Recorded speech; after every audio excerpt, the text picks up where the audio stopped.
Welcome to the Three Martini Lunch. Grab a stool next to Greg Columbus of Radio America and Jim Garrity of National Review. Three Martinis coming up. Hey, really glad you're with us for the Monday edition of the Three Martini Lunch. Happy New Year, everyone. Hope you had a wonderful holiday break. We also hope that you caught all 6 of our year-end installments of our award season, all culminating on New Year's Eve with our Person of the Year, Turncoat of the Year, and predictions for 2022. Wherever you get your podcasts, those are still available if you haven't heard those yet, but I think you'll enjoy them. But 2022 is upon us, and we have plenty to talk about. Today we have a good and 2 bad martinis today, and so let's dive right in to our good martini. And Jim, the EU, the European Union, is our good martini today. So this just tells us that maybe anything's possible in 2022. But when it comes to energy, reality is kind of smacking the EU in the face. And instead of pretending it's not the reality, they're actually adjusting to it, it would appear. This is from Reuters. The European Union has drawn up plans to label some natural gas and nuclear energy projects as green investments after a year-long battle between governments over which investments are truly climate-friendly. The European Commission is expected to propose rules in January deciding whether gas and nuclear projects will be included in the EU, quote-unquote, sustainable finance taxonomy. This is a list of economic activities and environmental criteria they must meet to be labeled as green investments. Jim, we've talked about many times how everything's cleaner than it was not that long ago. There's clean coal, which a generation ago would have seemed almost like an oxymoron, fracking, oil. But when it comes to natural gas and nuclear, everybody's still freaked out about 3 Mile Island, so they're pretending that nuclear is not a good option when it's probably one of the best options. And natural gas, of course, burns cleaner than coal and oil. So these are very viable options that the green movement has illogically resisted over time. But if the EU is even realizing that this is the pathway to cleaner energy while also being able to, provide energy as opposed to wind and solar, hopefully rationality is starting to win the day here. Greg, one of the oddities of, I would say our era, but maybe it fits your and my lifetime and maybe the lifetime of a lot of our listeners, is that the further we get from actual nuclear plant disasters, right? Most people can only name 3 reactors in their entire life that they've ever heard of. 3 Mile Island, which for a long time you could say killed fewer people than Ted Kennedy's car. They have had some people develop cancer in the years since then. So depending on how you count deaths from 3 Mile Island, you could argue that yes, the effect, long-term cancer effects from the incident at 3 Mile Island was not good. Chernobyl, which if you ever watch that HBO series, will tell you this: every conceivable error they possibly could, every warning was ignored. Basically, everything not to do is what happened at Chernobyl. And then there was Fukushima, which is basically what happens if there's a really severe earthquake and a giant tidal wave hits your nuclear power plant. And I believe, I'm trying to remember if anyone died in Fukushima, but actually, the Japanese are pretty competent at this. And for considering they were throwing this giant curveball of, hey, a tidal wave just hit a nuclear power plant, they manage it as best you can. Now, you find a lot of nuclear power enthusiasts and advocates in conservative circles, and I think on balance, they have a very strong argument. We probably should acknowledge that, yes, nuclear power generates nuclear waste. And if you're a child of the 80s, you were probably always hearing about toxic waste causing giant accidents and giving people superpowers. Whether it was the Toxic Avenger or the stuff that created the Teenage Mutant Ninja Turtles or the doctor on ER who ended up in RoboCop, it was a staple of 1980s sci-fi that toxic waste was going to cause. They were always going to have accidents and people were going to have all these terrible mutations and things like that. And you may have noticed here we are in the year 2022. You don't walk around and see lots of people growing third eyeballs and all that kind of stuff. But actually, it turns out toxic waste is manageable.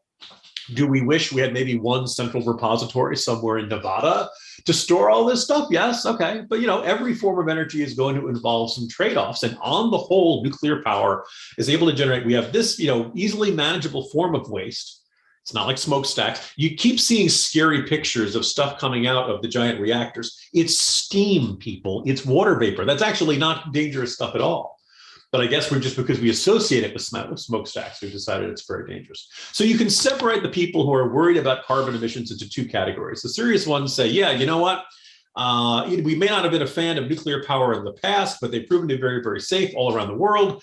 And we should not, turn away from a form of energy just because Jane Fonda made a scary movie about it 2 generations ago. That's really not a good criteria for picking your energy sources.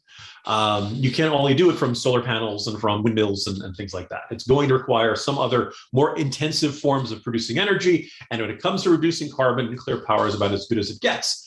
However, there are environmentalists who completely freak out about this. And so basically the argument is if you don't want nuclear power and you absolutely demand a reduction in carbon emissions from energy production, you really want to go back to agrarian pre-industrial revolution humanity. And I got to tell you, if you want to go off and live that way, fine, but don't expect everyone else to do that. You're not offering a very realistic option. And congratulations to the EU for recognizing, hey, nuclear power can be a big part of the solution here. Yeah, we'll see if these actually get approved. The climate lobby has a way of twisting arms, so hopefully it happens. And hopefully it's a wake-up call here in the United States because, as we've recently heard, there might be new discussions on Build Back Better, which has a lot of climate stuff in it and would be bad for West Virginia. And so, common sense would be good on both sides of the Atlantic. But if we're getting good news from the EU, hopefully it's a good harbinger on this issue. But we also got good news from Moink. I mean, there's no better way to start off the new year than with good friends and family and also really good food. Hopefully you had some of that over your holiday break as well. Moink Box is definitely the way to go. I've talked about their bacon many times. They also have the phenomenal steak. The Moink Box is full of fantastic meat that you're going to love from top to bottom. In fact, we just had bratwurst that was apple and cranberry flavored. Absolutely fantastic. And right now in our fridge is a set of ribs that we're going to be having for dinner soon. So, Jim, the Moink Box is the gift that keeps on giving. Ooh, ribs. Moink delivers grass-fed and grass-finished beef and lamb, pastured pork and chicken, and wild-caught Alaskan salmon direct to your door, helping family farms become financially independent outside of big agriculture. Their animals are raised outdoors, their fish swim wild in the ocean, and Moink meat is free of antibiotics, hormones, sugar, and all the other junk you find prepackaged in the meat aisle. Sign up at moinkbox.com/martini to get a year of filet mignon for free, and then pick what meats you want delivered in your first box. You can change what you get each month and cancel anytime. Yeah, you heard Jim right. A year of filet mignon. I mean, it's hard to imagine a better incentive to try the Moink Box. As I've said, love the steaks, love the bacon, love the filet mignon as well. I know that I'm glad I get the Moink Box. You will be too. It's just delicious, delicious, and you are going to love it. Join the Moink movement today. Go to moinkbox.com/martini right now, and listeners to the 3 Martini Lunch get free filet mignon for a year. That's 1 year of the best filet mignon you'll ever taste, but it's only for a limited time. Spelled MOINK box.com/martini. That's moinkbox.com/martini. All right, Jim, let's move to our bad martini now, our first bad martini. And Chuck Schumer took a lot of hits over the final weeks of 2021. Didn't get a lot of wins. He's still desperate for them. He's trying another tactic here. I'm not sure it's going to work, at least if Manchin and Sinema both, or even just one of them, sticks to their guns on this. But Politico reporting that Chuck Schumer is warning today that the Senate will debate and vote on changes to the chamber's rules by January 17th, so 2 weeks from today, unless Republicans get out of the way on elections reform, meaning they allow it to come to a final vote. His threat seems inevitable since Republicans are almost certain to block the next attempt to bring up their priority legislation. In a Dear Colleague letter, Schumer says the Senate must evolve like it has many times before. The Senate was designed to evolve and has evolved many times in our history. The fight for the ballot is as old as the Republic. So this is, their big attempt to federalize elections, lock into place a lot of the rules that were in place under unique circumstances in 2020 due to the pandemic and so forth. Republicans see this as Democrats trying to manipulate elections going forward and run things from Washington, which is not the way the Constitution lays things out. Again, as the article points out, and we've pointed out many times, Joe Manchin and Kyrsten Sinema not at all in favor of scrapping the filibuster. Sinema has even said she's not in favor of amending it. It seems that Schumer's option here is to go back to the old talker filibusters, which would eventually end and you would get to the vote. But Jim, the silver lining here is that it doesn't necessarily appear that he's got the votes yet on this, but the bad news is they just keep beating this drum, and it's possible they could wear these people down, I guess. Greg, this is the first week of January. We're coming up on the 1-year anniversary of January 6th Capitol riot, and you're seeing a lot of commentary, much of which I see as kind of overwrought, that basically say democracy is at risk. And the reason is at risk, and we're going to lose our democracies because the other side is just so unreasonable that they refuse to abide by the results of the election. They refuse to abide by the law. They're perfectly comfortable intimidating people into doing what they want. And that's what's hurting our democracy. That's, how we're going to lose our democracy. Now, what we see on Capitol Hill right now is a mindset at work, which is there's one set of rules when my party's in charge.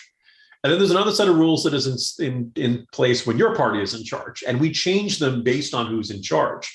The filibuster is a really important tool for ensuring the rights of the minority. It's a way of preventing the tyranny of the majority when my side is in the minority. But the moment your side is in the minority, then the filibuster becomes a Jim Crow relic.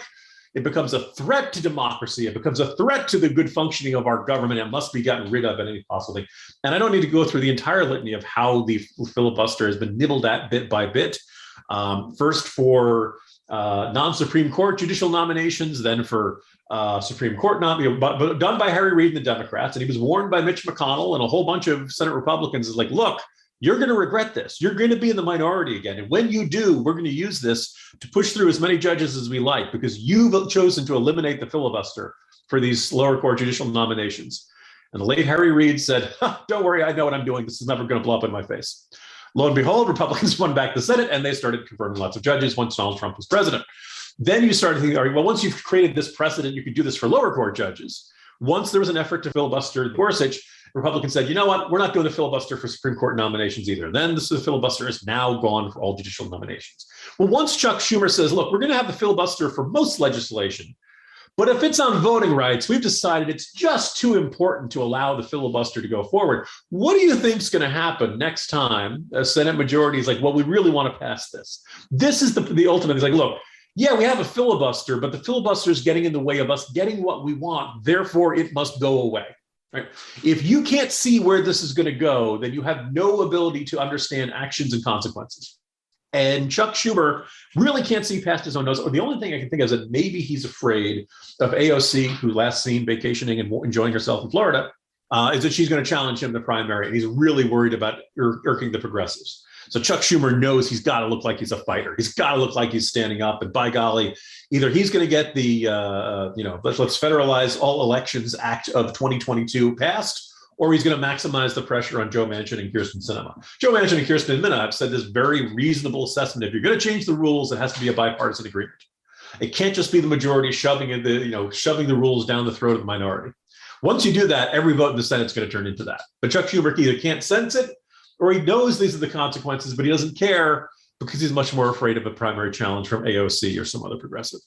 Yeah, I think that's good analysis. And it's just a matter of how much pressure Manchin and Sinema can take. So far, they've taken quite a bit. This is obviously an election year, and the Democrats, I think, see this as their signature legislation.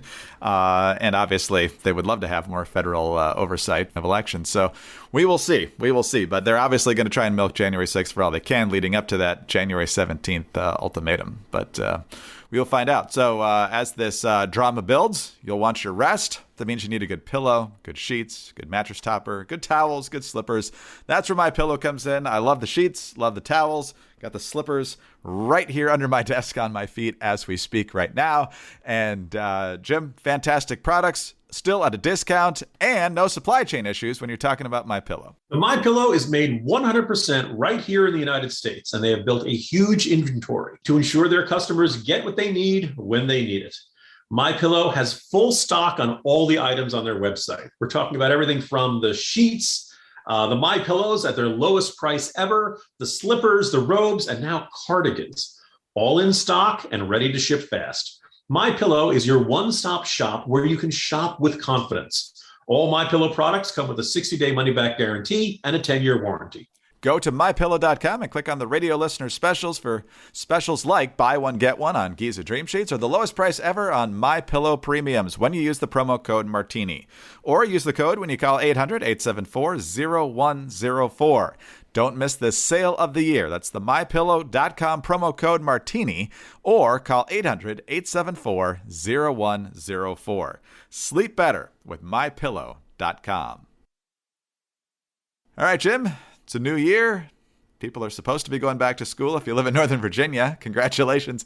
You got a day off, and I'm guessing, Jim, what do you think? 3? 4 by the time all this snow gets cleaned up? It was 65 degrees yesterday, and now we're, I don't know, where I am, it's looking at about at least half a foot. You know, I'm a little rusty in my shoveling skills. You and I were both out there today. Yeah, so, we don't get a lot of practice, particularly the last few winters. It's been pretty mild. Listeners, you've probably heard me complain about the Authenticity Woods school system and how they are metaphorical snowflakes about literal snowflakes. The moment they see anything, the moment the dew point stops, we're going to do at least a delayed opening. Better close for the rest of the week. It's scary, Now, it turns out this is an actual, genuine, real snowstorm. It was about 5 or 6 inches, very wet, very heavy. And as I'm looking out my window, it is still coming down now. Right around the morning commute time, it would have been really ugly if they've had school. Congratulations, Northern Virginia and DC area schools. I think you called it right. It really is real snow. Good decision.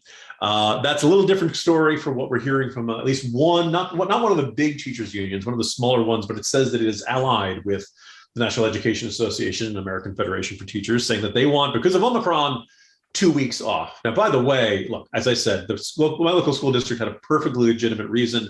And now the current discussion going on with Mrs. Garrity and myself is, are they going to have a delayed opening tomorrow? Or are they going to be closed entirely tomorrow? Because we can't get the roads cleared in a day. Good heavens. That's, even if it turns out to be, 40, 55 degrees and everything starts melting tomorrow, there's no way they're going back to school on time tomorrow. Now, the question is that I also kind of wonder, look, Omicron, there's a lot of cases going on. Thankfully, most people's cases are pretty mild, but people got together for Christmas, a lot more interaction than usual, a lot more travel around the country. Yeah, there's a lot of Omicron cases going on right now.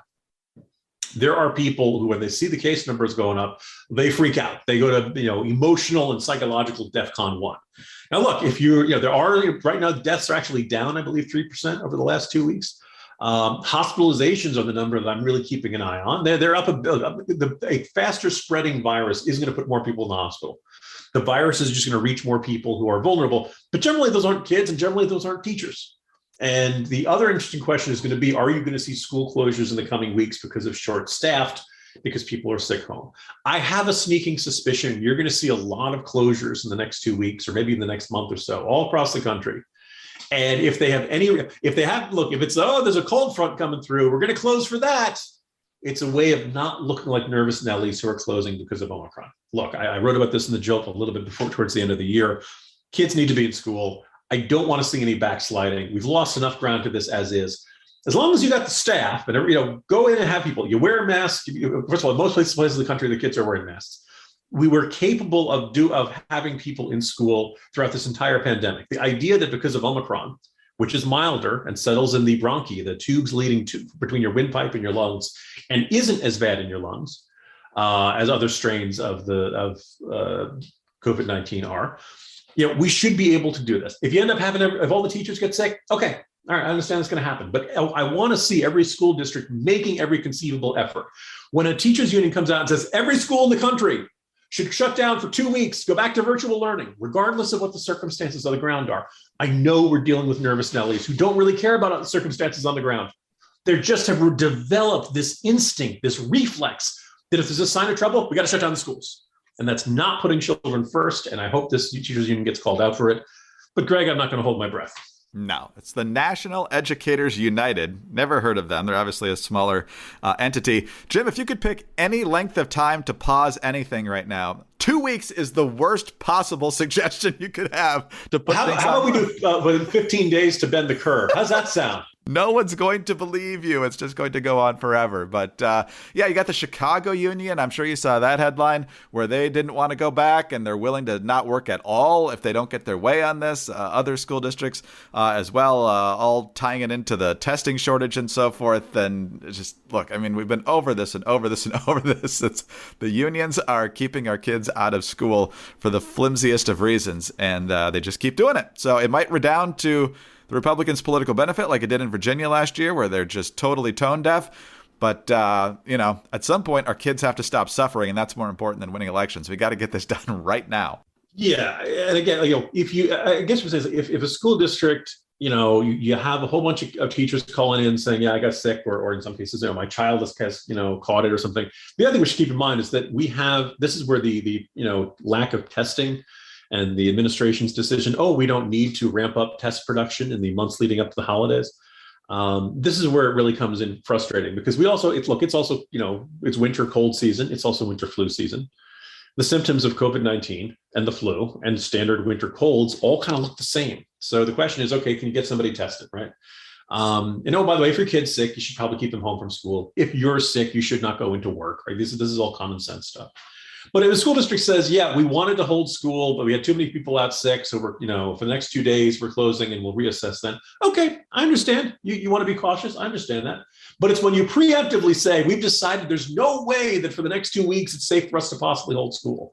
That's when you're you are running your schools in a defensive crouch, and you are basically saying the last thing we need to work, we're just not going to have kids in school if we think there's any degree of risk. And it's simply the kind of mentality that led to these giant, this lost year and, the enormous amount of lost ground we need to make up with for our kids in the years to come. Well, it's a new year, but some of the same old political tactics are certainly being used right about now. We'll see where it goes. Jim, good to be back with you. See you tomorrow. See you tomorrow, Greg. Jim Garrity, National Review. I'm Greg Corombos of Radio America. Thanks for being with us today. Do subscribe to the podcast if you don't already. Tell your friends about us as well. We are very grateful for your 5-star ratings and your kind reviews. Please keep those coming. Also, we would love to have you listen on those home devices if you have one. All you have to do is say play 3 Martini Lunch podcast. Follow us on Twitter. He's at Jim Garrity. I'm at Dateline_DC. Have a great Monday. Good luck shoveling out there if you live in the places getting hit by the storm. And we'll see you tomorrow on the 3 Martini Lunch. AOC and other climate activists want us all to believe humanity is destroying the planet. But did you know that the Earth is actually doing better than ever before? I'm Sarah Carter. On the latest Sarah Carter Show, Alex Epstein of the Center for Industrial Progress joins me to explain why the climate hysteria is not based on science and why the left's agenda would leave far more people in poverty around the world. Join us. Follow the Sarah Carter Show at Apple, Spotify, or wherever you get your podcasts.